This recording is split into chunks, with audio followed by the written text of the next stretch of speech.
I heard Lee as I was coming through the breezeway reading through the passage in Luke chapter 12. And what I'd like to do this morning is use this passage as kind of a backdrop to what I'm going to be talking about today. And of course, that is greed. You look on your bulletin covers, that's why there's a picture of money on there. I think just to give you an illustration of what greed looks like, okay? As an illustration, I remember in Desert Storm, which has been already 20 years ago, Desert Storm. Can you believe it's been that long? Yeah, it's 1991. I had to take a double look at the calendar. 20 years ago was Desert Storm. I'll have you know, many of you maybe have done this. Do you remember the any service member letters that many of you wrote to people deployed overseas? Did any of you partake in that by chance? You know, you didn't know the person, you just wrote a letter to any soldier or any Marine, and they would correspond back. Well, see, we were smart, we did the same thing. And I'll have you know that during the Christmas season, we ate good. Yes, we had been there since August in the desert, and we had been writing folks like you who were writing any service members, and we were writing them back. And then they always said toward Christmas time, what do you want for Christmas? Well, you know, of course, they're not going to send us cars and these kind of things. So they did the next best thing. They sent us food. And I tell you what, we ate good. For about 30 days, we ate nothing other than what people sent us in the mail. And I'll never forget this time. Sean Hicks, if he hears this, he's going to have my neck. But I remember Lance Corporal Sean Hicks. And we were working in the same shop together. And one of the men, his cousin or his aunt or somebody anyway, worked at Hostess Cupcakes or whoever, Nabisco, whoever that is. I don't even know, to tell you the truth. But anyway, this woman sent Corporal Miller, I kid you not, the 3 biggest boxes I have seen filled with Twinkies and the sponge cakes and the Suzy Q's and those zingers, all those kind of things. And she sent them to him. Now, he can't eat them all. And so he shares them with the 12 people in our shop. And so I remember him taking one of the larger boxes and says, I'm going to give this to another shop because we certainly can't eat all these Twinkies and things. I'll never forget what Sean Hicks said. He goes, oh no! You don't want to share that with those people. Those are ours. You see, he was being greedy. Well, Corporal Miller didn't listen to him. He brought them to the other shop. But anyway, that's just a picture of what greed is. So I want to do a couple things this morning. What I want to do is I want to define what greed is. Now, many of you, if you were in Bible study, you would have already had the lesson in Luke chapter 12. And that's what we're doing each week, you see, is in the Bible study classes. You're going to have the same material, the same lesson each week that I'm going to preach from. Just to let you know. Okay, so it won't be the same exact information, but you already know, have an example of greed, and you've studied this passage already in your Bible study classes. But I want to define greed for our purposes here this morning. I want to share with you why God doesn't like greed. I mean, what's wrong with it anyway? Why can't I just be as greedy as I want to be? And then lastly, maybe a few suggestions on how to battle greed. All right? So first we need to define what greed is.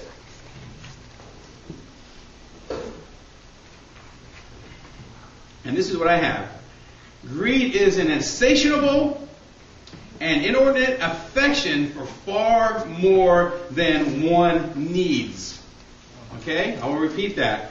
It's an insatiable and inordinate meaning, or affection rather, for far more than one needs. Now, what does that mean? Because these are words that maybe you're not familiar with.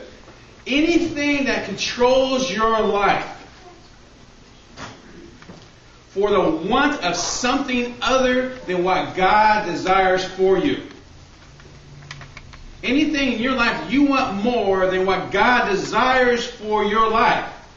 Now, I don't know what that is because God desires, I think, God puts us in different positions in life for certain reasons. He gives some people more blessings financially than others. But if you want more than what God desires for you, now how do you know what God desires for you? Well, you have a certain amount of intelligence, and you have a job, and God will bless you through your work. And so, greed is nothing more than wanting more than what God desires for us in our lives. Now, we, of course, have an example of the rich fool. We will look at this. Go ahead and look at Luke chapter 12. And if you've been in Bible study, or as Lee has already read for us, in verse 16 it says this, and he told them a parable. Remember, a parable is a story. Okay? It's a story that Jesus would tell, that the people could identify with, to make another point. So Jesus tells this story, and he says the land of a rich man was very productive. You see, greed gives us this feeling that there is never enough. You ask many times a successful businesswoman or businessman, for instance, how much money is enough? What will they say? A little bit more, and a little bit more, and a little bit more. You see, there's never enough that's going to satisfy you if you're controlled by greed. And the problem is, in today's society, is that when we watch television, when we go to see the movies, when we go shopping at the mall, what is the message that we're seeing and hearing? It's never be satisfied. You need more, you need more, you need more, you need more. That's the message of commercialism. Because that's why when you go to Fry's grocery store, and it's not even Thanksgiving yet, and they already have the Christmas decorations set up in the aisle. Yeah, I realize they have to sell, and that's what they do. They can't have just empty racks in Fry's store. But that's the idea that our society wants to saturate us, especially the American dream that says you can never have enough. Now, we'll talk about this idea of being satisfied or being content in a few weeks, but realizing greed and being content are pretty close to each other. But again, just recognize the fact that you're going to hear the message, it's never enough. And that's going to cause us within ourselves to think, I do deserve more than what I have. I want more. And the question is, we have to ask ourselves, of course, is how much is enough, and how much does God desire for me? How much does God desire for you? And so forth. And so, as we had seen in this story, in this parable, in verse 18, Then he said, this is what I will do. I will tear down my barns, and I will build larger ones, and there I will store all my grain and my goods.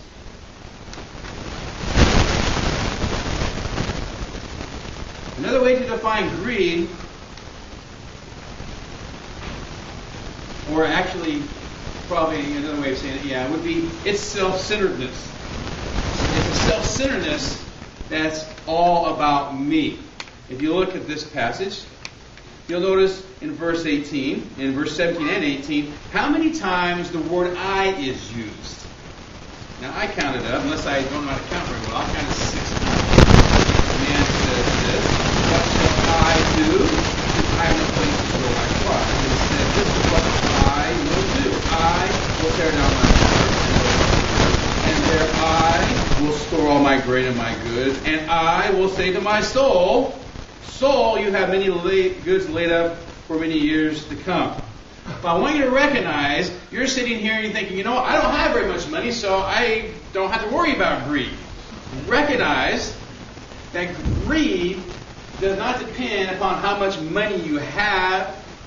Or in other words, if you have a whole lot of money, you can always want more. But if you don't have very much money, you can still have the desire to want money.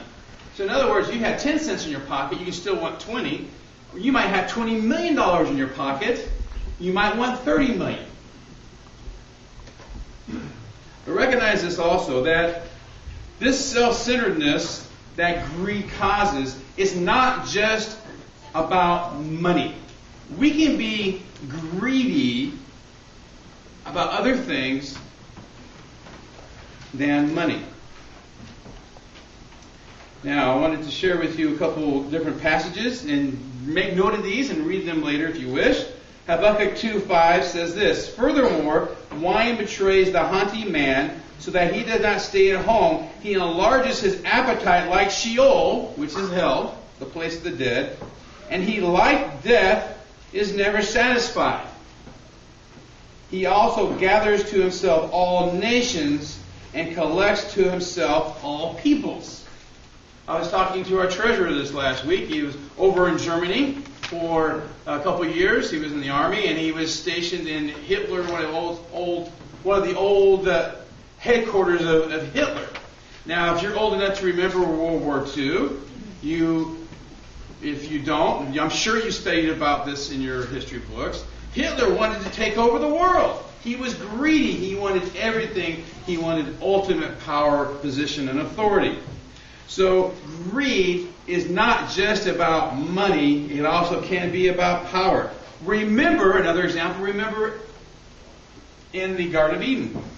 Eve sees the forbidden fruit, and she desires this knowledge that the fruit can give her. That's in Genesis 3. You can look it up later.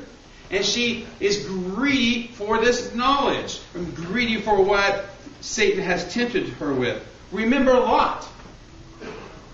When Abraham says to Lot, "Choose which way you want to go," and Lot chooses the plain of Jordan.